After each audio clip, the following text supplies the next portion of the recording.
Bonjour, moi c'est Célia, j'ai 28 ans et j'ai souffert de vaginisme pendant presque 10 ans. Donc je vais vous raconter mon histoire en espérant que ça puisse vous donner l'envie de prendre votre vie en main et d'entamer vous aussi votre guérison. Donc j'ai découvert mon vaginisme lors de ma nuit de noces en 2011, même si inconsciemment je pense qu'il a mûri dans mon esprit quelques années avant, parce que en fait j'ai eu une éducation notamment religieuse assez stricte et qui a totalement faussé ma vision du sexe. Ce qu'il faut savoir, c'est qu'il y a 10 ans, il n'y avait pas autant d'informations sur le vaginisme. Peut-être 3-4 vidéos YouTube et quelques discussions sur des forums Doctissimo, donc pas vraiment la meilleure source. Et après quelques mois d'échecs de pénétration, je suis allée voir une gynécologue pour qu'elle puisse mettre des mots sur mes douleurs et qu'elle m'apporte des solutions à ce problème. Elle a voulu m'ausculter et j'ai eu très mal. J'ai fini la consultation en pleurs et encore plus paniquée qu'avant. Elle a quand même confirmé que je souffrais de vaginisme, mais avec un air dédaigneux, comme si elle doutait de l'existence de cette réalité qui était la mienne. Et elle m'a conseillé d'aller consulter une sexologue. La séance avec cette sexologue ne s'est pas passée comme je l'espérais. Je me suis sentie incomprise, presque jugée, alors que j'attendais tout l'inverse. Mais j'ai pas désespéré, j'ai pris rendez-vous avec une deuxième sexologue qui était beaucoup plus à l'écoute cette fois-ci.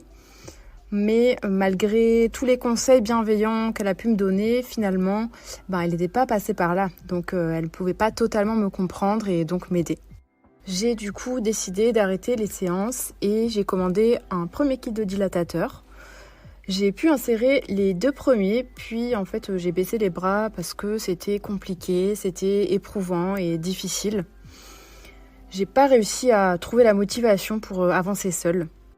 On a essayé de trouver des solutions avec mon mari en essayant par tous les moyens de me détendre, mais rien marchait, donc j'ai fini par abandonner et je me suis résignée en pensant que j'allais rester comme ça toute ma vie et en même temps cette pensée me déchirait le cœur.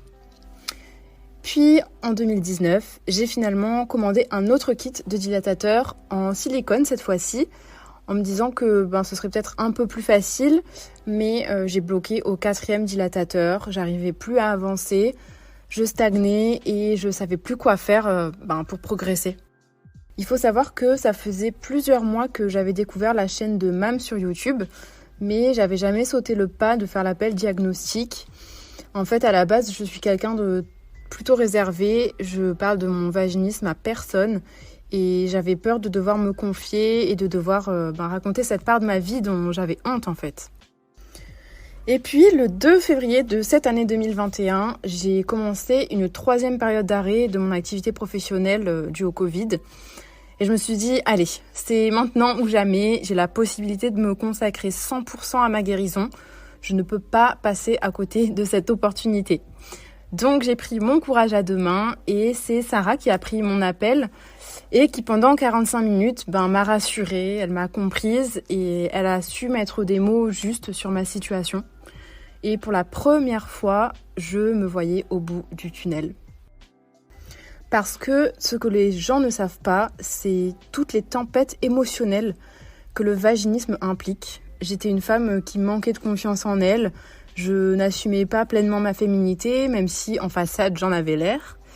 Et le fait que je puisse pas offrir une sexualité complète à mon mari, ça me rongeait de l'intérieur. J'avais l'impression d'être incapable de le rendre heureux alors que c'est la personne que j'aime le plus au monde. Et même si on guérit en premier lieu pour soi, notre partenaire a quand même une place importante parce que c'est notre moitié, donc on a forcément envie de lui offrir ça. C'est la moindre des choses et moi j'en étais incapable. Il y a eu de longues périodes pendant ces 10 ans où j'ai fait complètement abstraction de mon vaginisme parce que j'avais peur d'y faire face.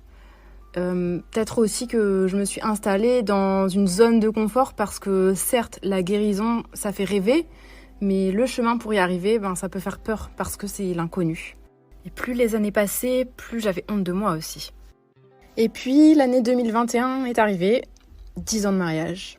C'était impossible et impensable pour moi d'accepter de fêter mes 10 ans de mariage en étant vaginique.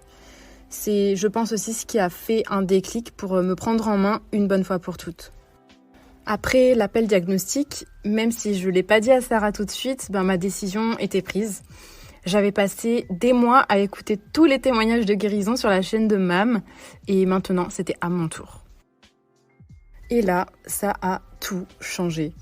J'ai fait connaissance avec ma coach, donc la deuxième Sarah, et ainsi que les merveilleuses femmes de notre groupe WhatsApp. Et ouais, j'étais plus seule. J'ai découvert un esprit de bienveillance et d'entraide inouï. On était toutes dans le même bateau, on se soutenait et surtout on avait l'aide de nos coachs. Le programme m'a aidé autant sur mon vaginisme que sur mon développement personnel et ma vision de la vie. Je sais que si j'ai été capable de vaincre mon vaginisme, je suis capable de tout.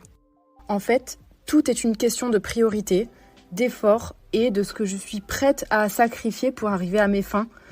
Que ce soit du temps, du sommeil, de l'énergie ou le fait de rester prudemment dans sa zone de confort.